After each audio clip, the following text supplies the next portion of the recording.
രാജ്യത്ത് വൻ ലഹരിവേട്ട 163 കോടി രൂപയുടെ ലഹരി വസ്തുക്കൾ പിടിച്ചെടുത്തു. ഗുവാഹത്തി, ഇംഫാൽ സോണിലും ബംഗളൂരുവിലുമായാണ് ലഹരി വസ്തുക്കൾ പിടിച്ചെടുത്തത്. ലഹരി മുക്ത ഭാരതമാണ് കേന്ദ്ര സർക്കാർ ലക്ഷ്യമെന്ന് കേന്ദ്ര ആഭ്യന്തര മന്ത്രി അമിത് ഷാ പ്രതികരിച്ചു. അസാമിലെ ഗുവാഹട്ടി, മണിപ്പൂരിലെ ഇംഫാൽ എന്നിവിടങ്ങളിൽ നിന്നും 88 കോടി രൂപയുടെ ലഹരി വസ്തുക്കളാണ് പിടിച്ചെടുത്തത്. അന്താരാഷ്ട്ര മയക്കുമരുന്ന് മാഫിയയുടെ ഭാഗമായ 4 പേരെ അറസ്റ്റ് ചെയ്തു. കേന്ദ്ര ആഭ്യന്തരമന്ത്രി അമിത് ഷാ എക്സിലൂടെയാണ് ലഹരി വേട്ടയുടെ വിവരങ്ങൾ അറിയിച്ചത്.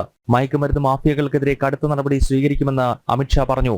ലഹരിമുക്ത ഭാരതമാണ് കേന്ദ്ര സർക്കാരിന്റെ ലക്ഷ്യമെന്നും ആഭ്യന്തരമന്ത്രി ഓർമ്മപ്പെടുത്തി. അതേസമയം ബംഗളൂരുവിൽ നിന്ന് 75 കോടി രൂപയുടെ MDMA-യുമായി 2 വിദേശ വനിതകളും പിടിയിലായി. ദക്ഷിണാഫ്രിക്കൻ സ്വദേശികളിൽ നിന്നും 37.87 കിലോ MDMA-യാണ് പിടിച്ചെടുത്തത്. ജനം, ഡൽഹി.